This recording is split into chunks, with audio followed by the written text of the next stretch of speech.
नमस्कार दोस्तों, कैसे हैं आप लोग। मेरे चैनल में आप सभी का स्वागत है। मेरी channel Rangeen Rahein, a road to success, a road to stardom. दोस्तों, बहुत बार ऐसा होता है कि किसी स्टार तो तब बनते हैं जब वो कुछ फिल्में उनकी हिट हो जाती है। पहले वो एक्टर होते, उसके बाद स्टार बन जाते हैं। स्टार बन जाते तो उनके पास टाइम का बहुत पाबंदी रहती है, क्योंकि दिन में तो सिर्फ 24 घंटे ही रहते। तो 24 घंटे में वो जितने भी उन्होंने फिल्म साइन की है सबको न्याय देना होता है। तो 2-2 शिफ्ट, 3-3 शिफ्ट और 4-4 शिफ्ट में भी काम करने वाले लोग थे। शशि कपूर जी थे, जो कि बहुत ही फिल्म में बहुत ही बिजी रहते थे, बहुत डिमांडेड थे वो। तो वो भी 4-4 शिफ्ट करते थे। जब उनकी फिल्म जब फूल खिले हिट हुई, उसके बाद उनके पास बहुत काम रहने लगा। तो वो 4-4 शिफ्ट करते थे। दिन में, सुबह और रात, दोपहर चालू ही रहते। एक स्टूडियो से दूसरे स्टूडियो तक भागते रहते। दोस्तों, ऐसा ही कुछ हुआ था हमारे ग्रेट अमिताभ साहब का। अमिताभ साहब भी बहुत बिजी रहते थे और वो कैसे शूटिंग को एडजस्ट करते थे उसके बारे में कुछ बताऊंगा। दोस्तों, आप लोगों का बहुत प्यार मिल रहा है, मेरे वीडियोस बहुत ही वायरल हो रहे हैं। एक वीडियो में तो मुझे 15 लाख व्यूज़ मिले हैं। दोस्तों, ये आप सभी का प्यार है। बहुत सालों से आपका मैं कुछ भी मनोरंजन जो भी करते आया हूँ तो आप लोगों को अच्छा लगता है, और आप लोगों ने जो जो मुझे प्रश्न पूछे हैं, जो जो बताया है, वही वीडियो मैं बनाता हूँ। दोस्तों, तो आज का वीडियो शुरू करते अमिताभ जी के बारे में।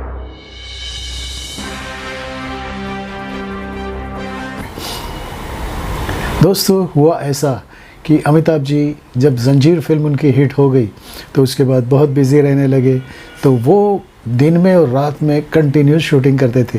रात में जहाँ से शूट करके दिन में दूसरी फिल्म के लिए शूटिंग पे आते थे। तो दोस्तों, कौन सी वो फिल्में थी जो कि सुपर हिट रही दोनों फिल्में, और अमिताभ जी कैसे एडजस्ट करते थे उसके बारे में बताऊंगा। तो दोस्तों, आज के वीडियो में आप लोगों को मैं ये बताऊंगा कि वो 2 फिल्में कौन सी थी। याद कीजिए, शायद आपको मालूम होगी, क्योंकि उसमें जो भी सीन्स, वो फिल्म आपने ज़रूर देखी होगी। वहाँ पे उसमें आपने सीन्स देखे होंगे। तो जो रात में शूट होती थी वो मोस्टली मालूम पड़ते थे, उसके मोस्टली शॉट्स रात को होते थे।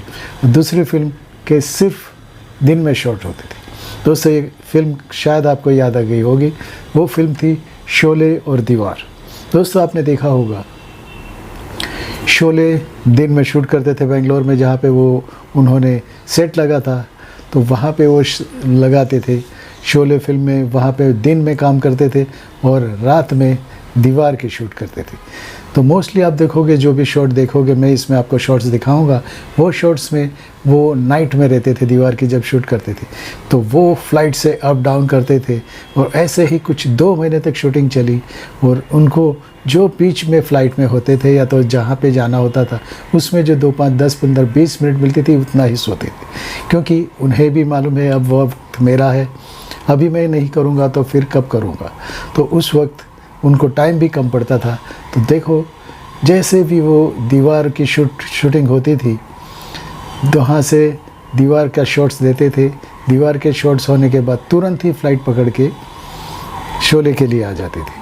मोस्टली आप देखोगे कि शोले में मोस्टली हर शॉट नाइट के हैं, और दीवार में शॉट्स नाइट्स के हैं, और शोले में हर शॉट दिन के हैं। तो दोस्तों, ये कब होता है? जब पब्लिक के दिल में आप बस जाते हो, पब्लिक आपको चाहती है। और बहुत सी फिल्में साइन कर लेने के बाद आपको प्रोड्यूसर्स को भी नाराज़ नहीं करना चाहिए, और अपने तो मतलब दर्शकों को भी नाराज़ नहीं करना चाहिए। तो वो भी चाहते थे कि मैं टाइम में दोनों फिल्में, बड़े बैनर की थी दोनों फिल्में, तो सिप्पी साहब की थी और दीवार भी थी। तो दोस्तों, वो दीवार जो बहुत सुपर हिट रही थी और दोनों फिल्में हिट रही थी, तो काम में कभी कहाँ पे भी ऐसे लगते नहीं, उनके चेहरे से भाव नहीं लगता है कि वो थके हुए हैं, क्योंकि वो डेडिकेशन देते थे।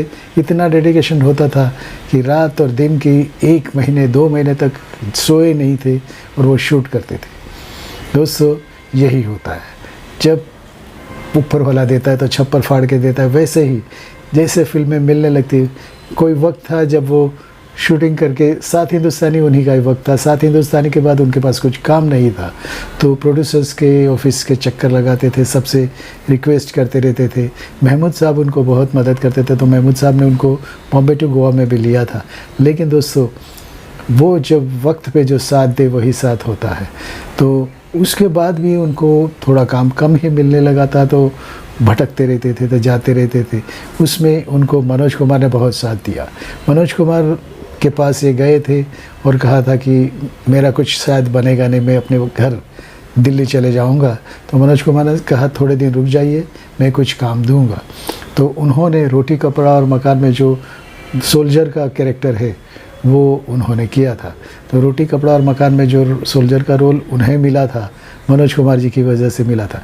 मनोज कुमार जी ने बहुतों पे एहसान किए, धर्मेंद्र साहब पे भी एहसान किया था। वो एक मेरी वीडियो है, वो भी देखिएगा कि धर्मेंद्र और मनोज कुमार जी की इतनी अच्छी दोस्ती थी कि उनके पास कपड़े नहीं होते हुए भी एक दूसरे के कपड़े पहनते थे। वो मैंने बताया है, तो देखिएगा। लेकिन मनोज कुमार जी इतने उदार दिल थे कि वो हमेशा साथ देते थे। तो मनोज कुमार जी की वजह से धर्मेंद्र साहब भी रह गए मुंबई में, और ये अमिताभ जी भी घर जाने वाले थे। तो मनोज कुमार जी की वजह से वो मुंबई में रह गए। वो रोटी कपड़ा और मकान उन्होंने साइन की और वो सुपरहिट हो गई। इसके बाद ही ये सिलसिला शुरू हुआ कि रात और दिन टाइम भी कम पड़ने लगा।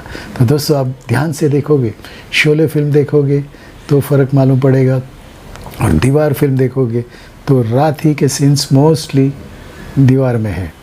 तो ये देखिएगा, और ये बात है तो क्या दोनों में फ़र्क था वो भी आपको मालूम पड़ जाएगा।